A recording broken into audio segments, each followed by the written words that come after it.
Welcome back, all you soapers and soapies, and welcome to the Soapery. It's Heather here again. So, what we're gonna do, this is the 4th ombre. We're doing purple. So, color-wise is Nurture Soap Ultraviolet. I hope I have enough. Scent is Lilac by True Scent, which is Fillmore container. This is a very good lilac. It's not over the top, and it's not too light you can't smell it. I mean, you're gonna smell this. If I remember correctly, I do think this accelerates. So I'm not really in that. I'm not too worried about it right now because of I gotta have the different colors set up pretty quick. So we're gonna do just like all the other ones. We're gonna get this emulsified. We're gonna split it into 112 ounces in here, here, and here. This is a 21-pound batch, yes. So that's total weight. Again, in here I got my base oils, my colloidal, my kaolin clay, my fragrance. Coconut milk will be in, or well, it is in. My fragrance will be in, I should say. My lye has my Tussa silk and salt and a little bit of sugar. So we're gonna get this started here. All right, let's get this down in here, and we're gonna start with our colors.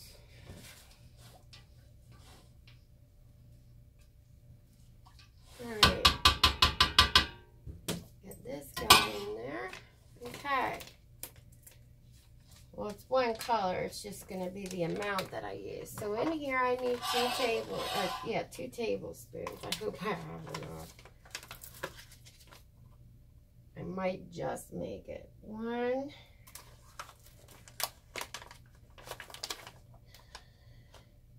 Yeah, I might just make it 2.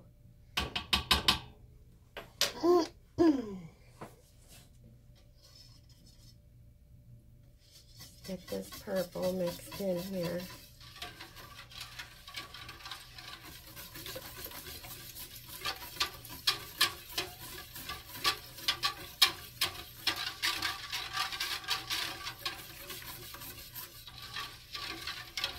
Get this poured in.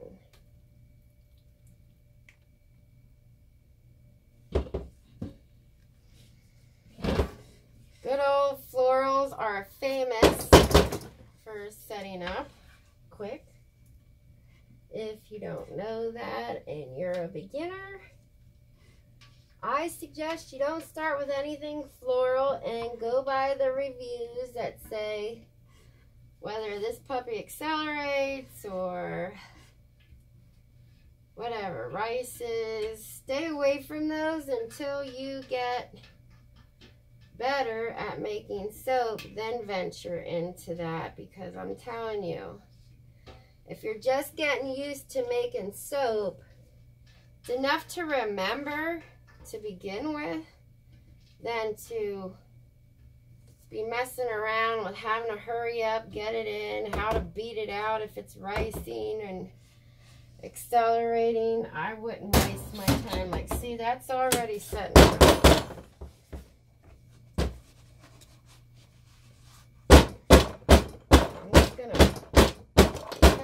Out, make a no heck of a racket, get in there and get these air bubbles and kind of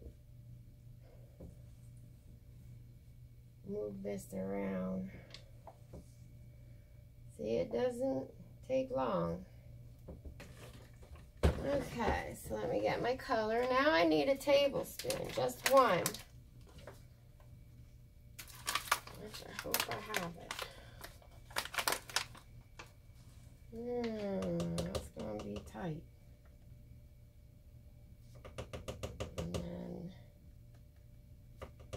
should be enough for the other bucket. We're going to be using all that. Get this mixed in.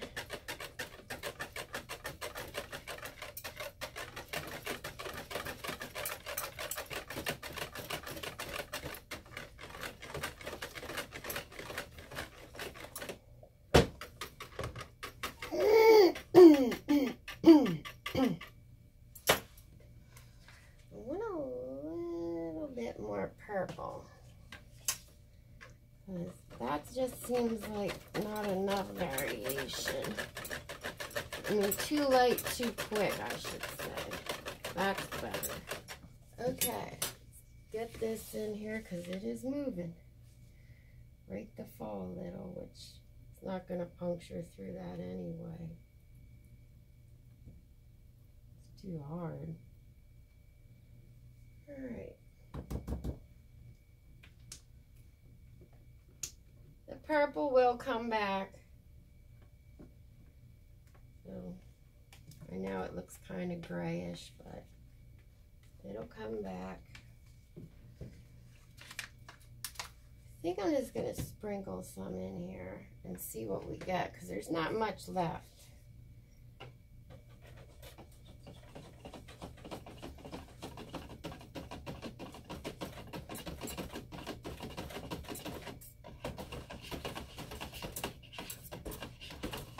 Down in those corners.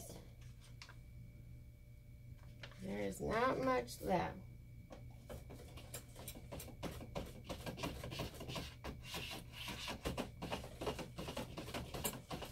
Now remember, we can't go any darker than that. Now, yeah, this looks kind of muddy, which I'm probably going to put just a little bit more in.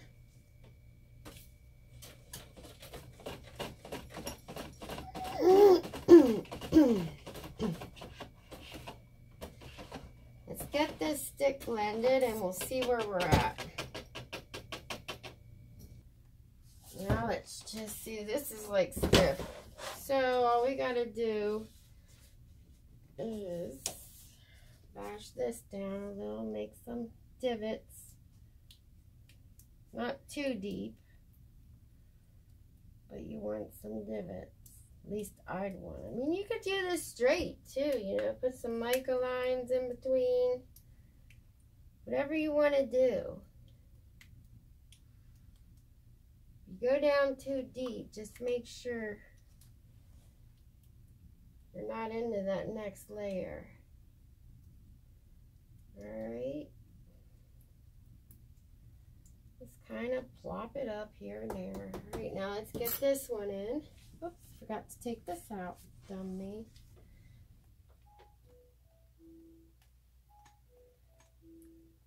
There.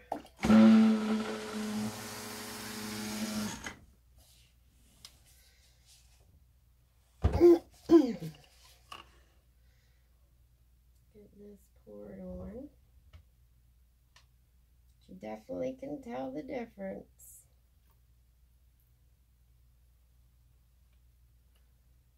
You don't have to worry about breaking through, I tell you that much with this.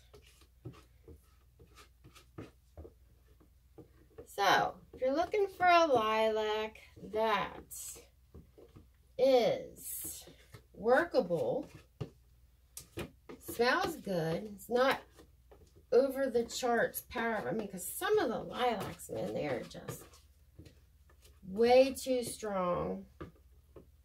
And they actually smell funky sometimes, I think.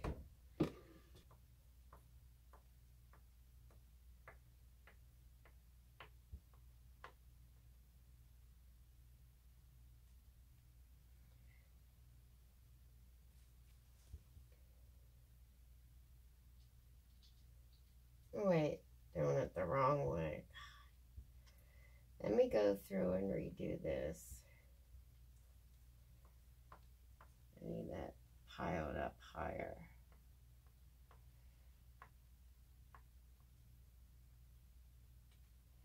Okay, now we go in like this.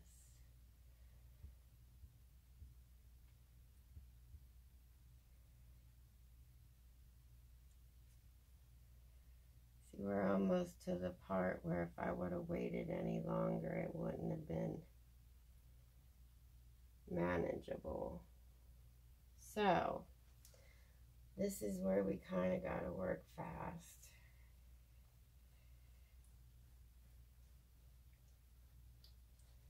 To see how it's acting there.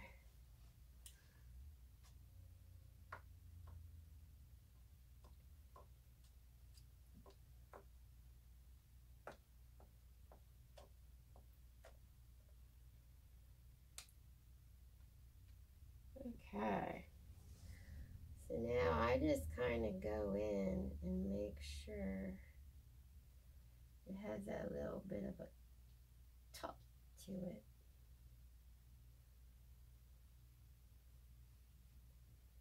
And then what I do is I come back here, make sure that has some top to it, like I want. Because I slit it right down here. So I want some hangover.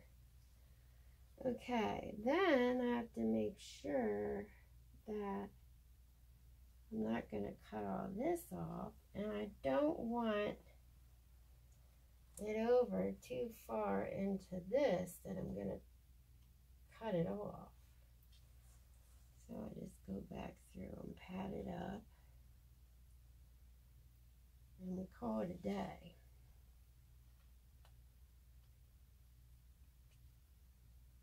See? Okay, so that line will be cut right there, and this line will be cut in the middle. So let's give it some rubbing alcohol. You don't want it too ash. We're going to let this dry. Then we will come back in and we don't want it to set. We just want the we don't want it to dry. We want the alcohol to dissipate. There's a little bit left in there. Okay, we're back to cut lilac in the Ombre collection. What was that? Oh, my apron came undone. So, we're going to get this cut into logs, then bars.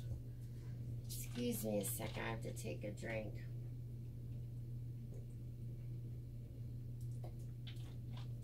Damn, I've been thirsty lately.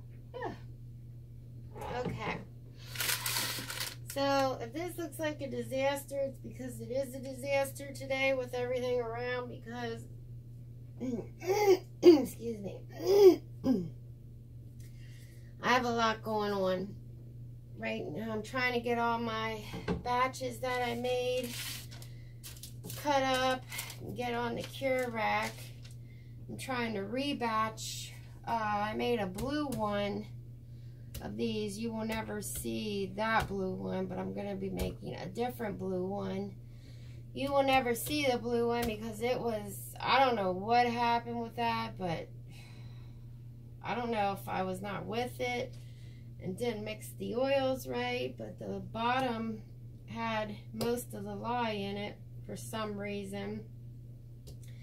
And the other two seemed like they had all fragrance oils. So this was like concrete, and then this was soft. Well, this was the softest in the middle, and then this was soft. So we're rebatching that to make it right. And it won't be the new blue one I'm making. And I don't know, it might have been the fragrance oil. It was Seaside Mist from True Scent. I've never had a problem with it before, but some reason, I don't know if I just wasn't with it that day and didn't get them emulsified. Didn't get that batch emulsified correctly or what, but it just did not turn out good enough for me. And I don't want a product that is not good. So, we are rebatching that. Come on. depending how it turns out, rebatching is whether either or not I'm going to sell it or just use it for home use, which is fine because me and my husband love things that are scented like the ocean. So that, I really like the way these turned out. The colors are nice. Change. Get these darn lavender buds off.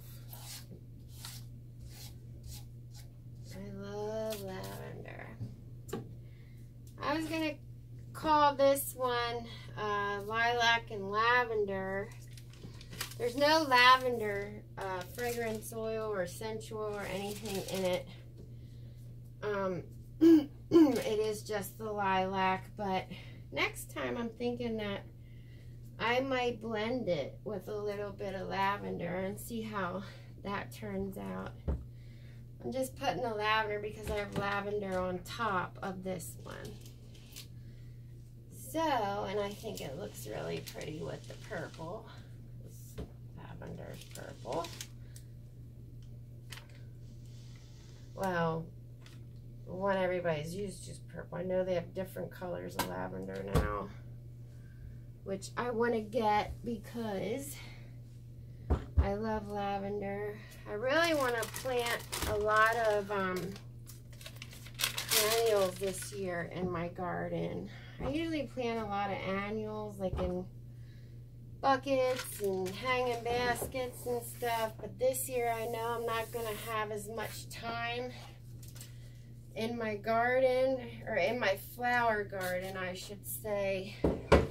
My real garden where I grow my food at mostly, that has to have time no matter what. Alright, let's get these cut. First we're just going to cut off the ends here.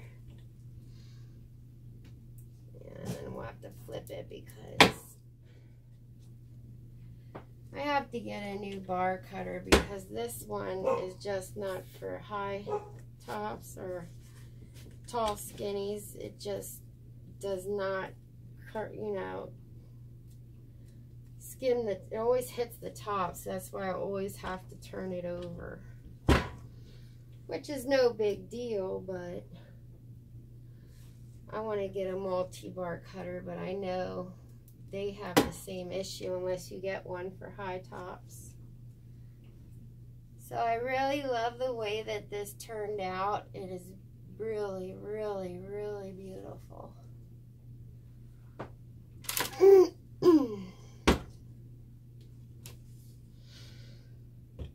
So this morning I spent my morning looking at craft show applications to see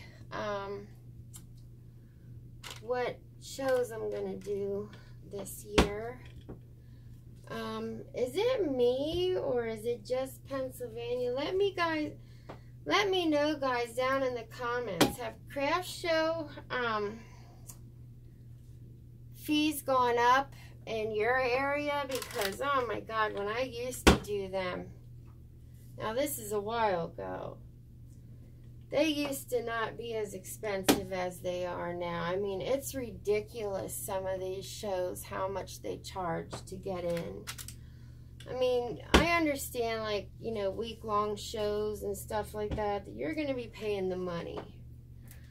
But, and if they advertise it well, then it's worth it. But then again, you got to look how many people are there that are in your craft, which good shows, shows that are run right, that's a tongue twister for me, should be very good at advertising, and they should let you know and ask if they don't let you know, because they will usually tell you how many soapers are there, you know, if they make all natural soaps, or you know, do they just do goat milk soaps? See if they differ from your type of soap. Then, like, say if there's 4 soapers there, You have one that does like what I do, you know, natural, coconut milk, high tops, you know, array of different soaps, and plus do bath bombs and soy melts and all that, room sprays. So if there's one like me there, and say that there's a lady there that just does goat milk soap, and another lady that is completely all natural, and one is like you. Now, sometimes they'll list their website if they have one, or a Facebook page if they have one, so you can see if they're like you or not. If they're not like you and the show's pretty expensive to get in and it runs for 5 days, I would suggest doing it. Reason being is, even if there is only one person there like you, you're each other's competition. But competition, I think, is healthy. It is. But you don't want to enter a show, say that runs a week long, and you got 7 soapers there that are the same. Everything that you do, they do. I would suggest not doing it. You can even look from the year before, if they were on the show, like announcement. Usually some shows around here, I don't know, in your neck of the woods, they'll let everybody out, you know, who's there at the show, and get the year prior's brochure. Now, if they're coming back and they're all pretty much the same as you, that tells you right there that there's enough people there that everybody can get their sales in, that there's still people there that are willing to buy this person's or that person's, and you know, then go for it. But another thing too is when you get this year's brochure, if they're not on there again, that's telling you right there that they didn't do good, and that it's probably not worth your time, money, effort, everything, packing up the car, truck, whatever you have, and going there. It's probably not going to be worth it. So do your research on these big shows. I mean, sometimes even little like school craft shows, church craft shows can be good. And then, but a lot of those, I mean, I wouldn't expect to make that much money at those little those little craft shows. I mean, it's a good day's wage usually if, you know, you make your booth fee back and your credit card fees if you take that, you know, and then you're in the profit, then fine, do it every year. But a lot of those shows don't promote like big shows do. Like they'll have roadside signs that promote and stuff like that, but it's nothing big like how these big shows, you know, they're on the radio, they'll be on the TV, news will usually follow up, you know, either when it starts that day or a couple days in to help get people out. So you gotta look into all that stuff. Like this year I'm looking in for next year because some of them I'm already too late. I'm looking to get in some of these really big shows, and I mean they're a couple grand to enter, and you know, I mean, yeah, they get the people there, they get the people there that are willing to spend the money for a handcrafted item. You know, they don't want something that you can get at a big box store. They want something that you can get homemade by a local person, supporting small businesses. Excuse me. So look into that. That's what I've been doing. There's a couple weekend shows that I'm gonna get into. There's a show that I want to get into this year. It's 2 weekends in a row. It's the Apple Harvest Festival, and it's in Biglersville, PA. That's a very nice show to go to. It's all about apples, of course. And there's a couple soap makers there, but this year I didn't see... I mean, there's soap makers there, but they're more like, as I was saying, like either their goat milk, which is usually pretty big in this area, and or they're all essential oil soapers and stuff like that. So I mean, everybody gets their turn there. It seems like it, at least. But I have to get a little bit more off of this. There we go. So, there's a couple, though, that are really big shows. I mean, really big shows that are a couple grand to get into. But some of these shows can get like 150,000 people a day, and they run for 6 days. So, is that couple grand worth it? As long as you don't have a lot of competition? Yeah. But, like I said, competition is healthy. But, too, you don't want to be spending a couple grand and then you're both competing for that to get that booth. Number one, you got to get your booth fee back. Number two, you got to get all the money back that it costs you to make everything. Then you got to think, if it's far away, hotels, food.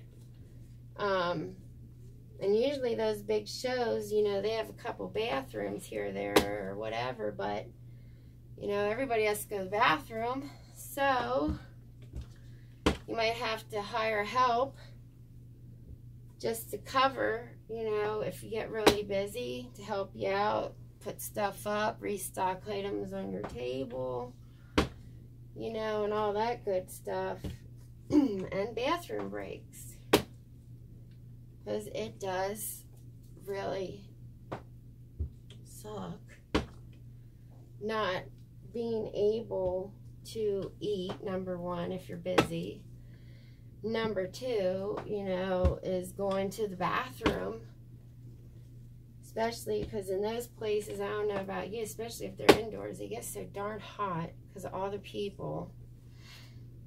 And then, you know, I get very thirsty. So the more you drink, the more you gotta go to the bathroom. So I just, you have to think about all those aspects. If you need electricity, which I usually don't. I don't put all like lights up and stuff. This is number one, it's usually an additional fee. If it's outside, you gotta look at, well, can I park behind my table? Like, is it a space that you can park your car in, or are you gonna have to unload everything and then go park your car, go back? Those shows are such a pain in the butt, it's ridiculous.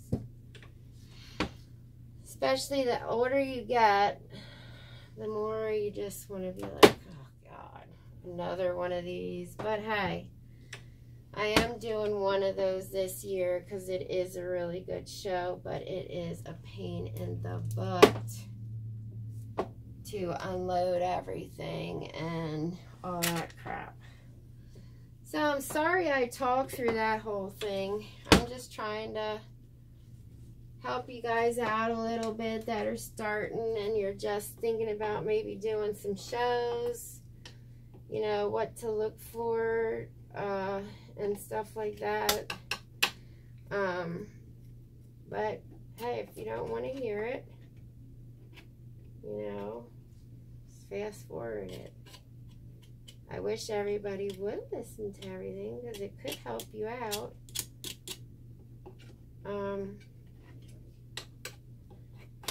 So that's done.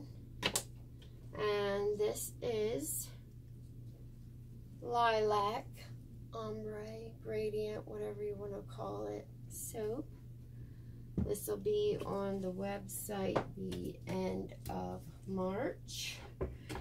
And please comment down below if I asked you that question. Do you think that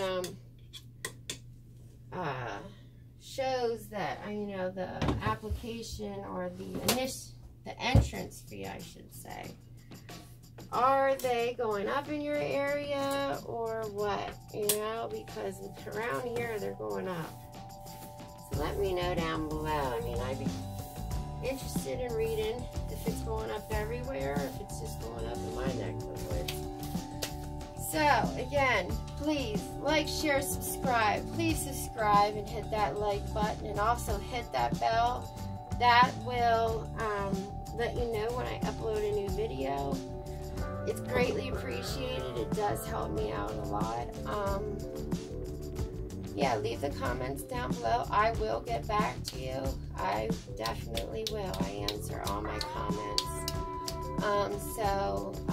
Again, thanks for joining me, and I'll see you for the next batch.